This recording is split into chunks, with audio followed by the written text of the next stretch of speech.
मेरा नाम प्रभाकरण है और मैं एक सुपरवाइज़र के तौर पर काम कर रहा हूँ। आमतौर पर ये कहा जाता है कि जो भी लोग मज़हब को फॉलो करते हैं वो किसी न किसी दिन जहन्नुम के बजाय जन्नत में जाएंगे।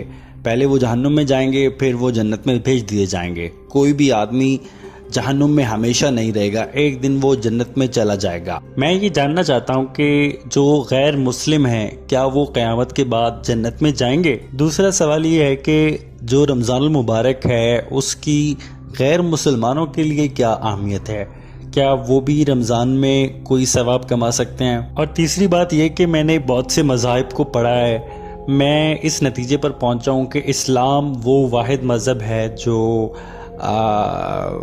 मंतक और अक़ल के मुताबिक सही बात करता है। इस्लाम पर यकीन आता है, बाकी मज़हब मुझे समझ नहीं आते हैं।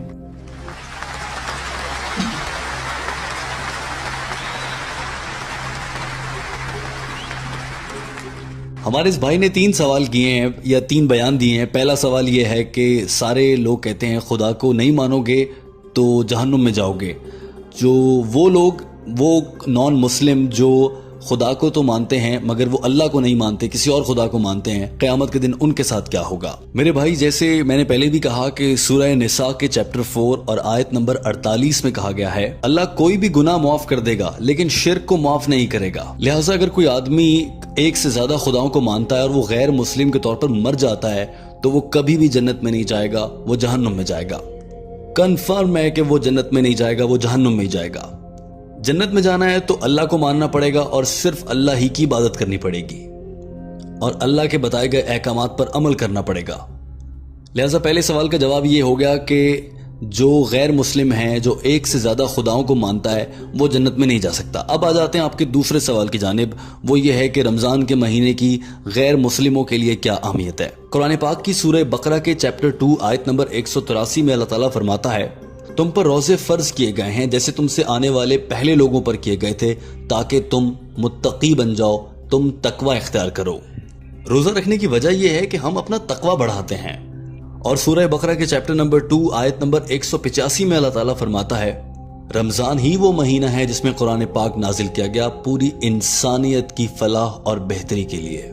रमजानुल मुबारक ही वो महीना है जिसमें अल्लाह ताला ने कुरान पाक नाजिल किया हजरत मोहम्मद सल्लल्लाहु अलैहि वसल्लम पर। ये कुरान पूरी इंसानियत के लिए हिदायत है, ये सिर्फ मुस्लिमों या अरबियों के लिए नहीं है, ये पूरी दुनिया के लिए हिदायत है। तो कुरान पूरी दुनिया के बताने के लिए, पूरी दुनिया के पढ़ने के लिए। अब गैर मुस्लिम कुरान पाक से क्या फायदा उठा सकते हैं। जैसा कि कुरान पाक रमजान के महीने में नाजिल हुआ था तो रमजान में आने वाले कुरान को माना जाए। यही नहीं बल्कि हजरत मोहम्मद सल्लल्लाहु अलैहि वसल्लम ने इरशाद फरमाया कि रमजान वो महीना है जिसमें शैतानों को जकड़ दिया जाता है, जन्नत के दरवाजे खोल दिए जाते हैं और जहन्नुम के दरवाजे बंद कर दिए जाते हैं। इसका ये मतलब है कि रमजान मुबारक में बुरे काम करने के इम्कानात कम हो जाते हैं और अच्छे काम करने के ज्यादा मौके भी मिलते हैं और इम्कान भी बढ़ जाता है। जहां तक बात है नॉन मुस्लिमों की या गैर मुस्लिमों की, तो उनके दिलों में रमजान के महीने में कुरान पाक का पैगाम ज्यादा अच्छे तरीके से उतर सकता है और इसके इम्कानात बढ़ जाते हैं कि वो कुरान पाक पर अमल करेंगे, क्योंकि शैतान कैद कर दिया जाता है जो उन्हें कुरान को मानने से रोकता है। तो रमजान में गैर मुस्लिमों के ज्यादा इम्कानात है कि वो कुरान को समझेंगे और उसको मानेंगे और वो मुसलमान हो जाएंगे। लिहाजा रमजान से गैर मुस्लिम इस तरह फायदा उठा सकते हैं। जी सर, बिल्कुल ठीक कहा।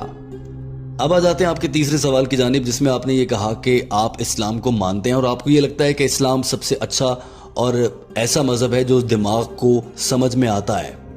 तो जहां आप इस हद तक इस बात को समझते हैं, इस रमजान के महीने में मेरा आपसे ये सवाल है कि आप इस्लाम क्यों नहीं कबूल कर लेते। नहीं, मेरे लिए ये मसला नहीं है कि मैं इस्लाम को कबूल करूं।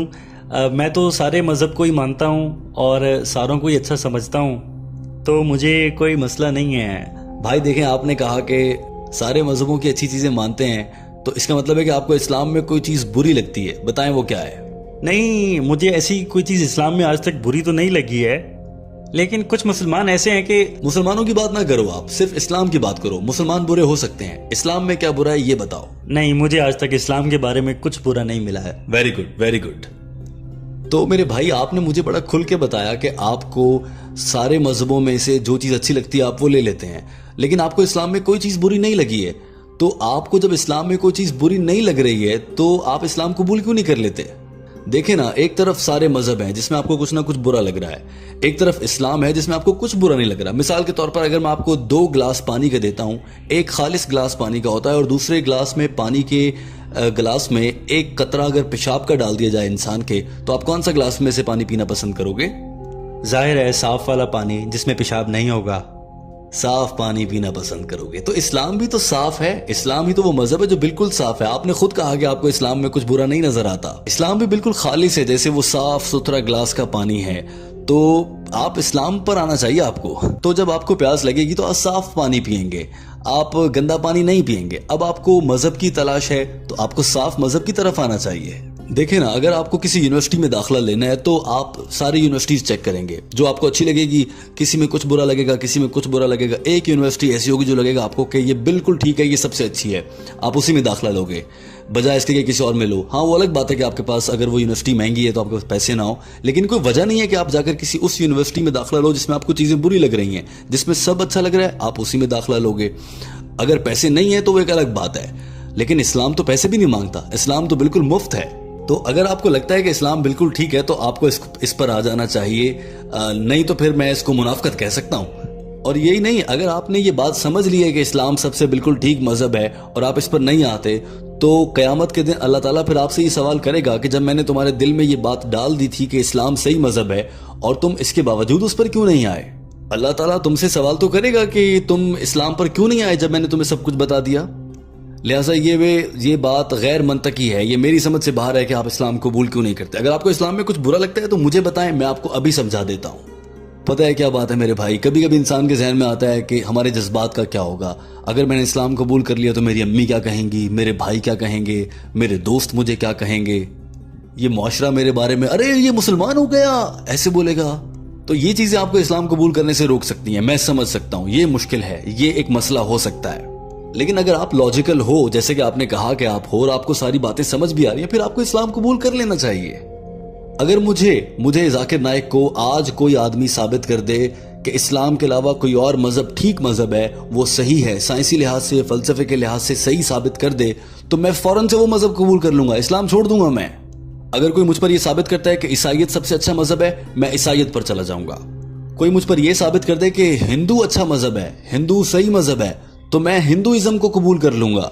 देखो, मैं ये सिर्फ बातें नहीं कर रहा, मैंने बहुत से लोगों के साथ डिबेट की हैं, मैंने हिंदुओं के आलमी रहनुमाओं और उलमा के साथ बातें की हैं, डिबेट्स की हैं, मैंने बड़े बड़े मनाजरे किए हैं। मैं ठीक है, मैं एक तालिब इल्म हूँ, मैं कोई आलिम नहीं हूँ, मैं एक तालिब इल्म हूँ। मैं अपने आप को मुख्तलिफ मज़ाहिब के मवाजने का जो मजमून है उसका तालिब इल्म समझता हूँ। मैंने तो बहुत से हिंदू उलमा के साथ मुकालमे और डिस्कशन और बहसें की हैं। आप जानते हैं रविशंकर को, आप जानते हैं जो हिंदुओं के बहुत बड़े आलिम हैं, श्री रविशंकर। जी सर, मैं जानता हूँ, बल्कि मैं तो उनका बहुत बड़ा फैन भी हूँ। ओह अच्छा, तो आप उनके फैन हैं। उन्होंने कुरान पाक को माना है मेरे साथ बहस में। आपने देखा है मेरा वो वाला मुकालमा और बहस रविशंकर के साथ? नहीं सर, मैंने वो नहीं देखा।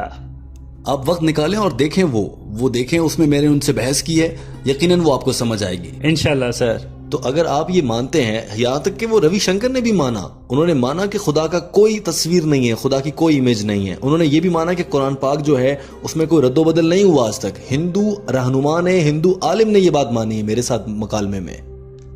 लेकिन बदकिस्मती कि उन्होंने इस्लाम कबूल नहीं किया। पता है क्यों?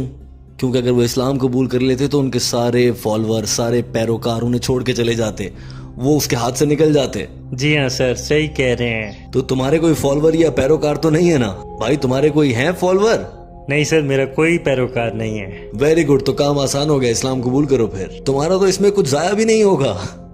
हाँ, कुछ दोस्त हो सकते हैं, कुछ रिश्तेदार हो सकते हैं, ये मुश्किल होगा। वैसे तो तुम्हारे पास खोने को कुछ भी नहीं है इस्लाम कबूल करने के बाद। अगर इसको मानते हो, इस्लाम को कबूल करने के लिए तैयार हो, तो इस्लाम को कबूल क्यों नहीं करते हो? नहीं, दरअसल मैंने इस बारे में कभी सोचा नहीं है, बल्कि मुझे ये लगता है कि ये बहुत मुश्किल काम होगा अगर मैंने ऐसा किया तो। मेरे को लगता है ये ज़िंदगी का सबसे मुश्किल काम है। इस्लाम को रमज़ान में कबूल करो। तुमने मुझसे पूछा था कि रमज़ान के महीने के क्या फ़ायदे हैं नॉन मुस्लिमों के लिए, तो नॉन मुस्लिम का दिल खोल दिया जाता है। तुम्हारा दिल खुल गया है, तुम्हें इस्लाम की समझ आ रही है, तुम उसको मानने को तैयार हो, इस्लाम को रमज़ान में कबूल करो। तो मैं आपसे दरख्वास्त करूँगा कि आप इस्लाम कबूल करने के बारे में सोचें। अगर आज नहीं तो मैं 3 हफ्ते तक यहीं पर हूँ, उस दौरान सोचें। कोई सवाल आता है तो मुझसे पूछें आकर।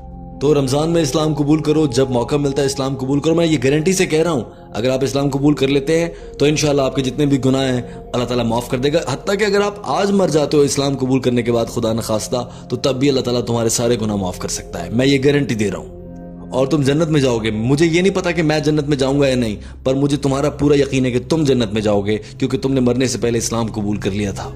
क्योंकि जो भी आदमी इस्लाम कबूल करता है तो उसके पहले के उसके सारे गुनाह माफ़ कर देते हैं। खुदा न खास्ता आप आज मर जाओ तो आप इंशाल्लाह जन्नत में जाओगे। ठीक है sir, thank you very much, बहुत शुक्रिया।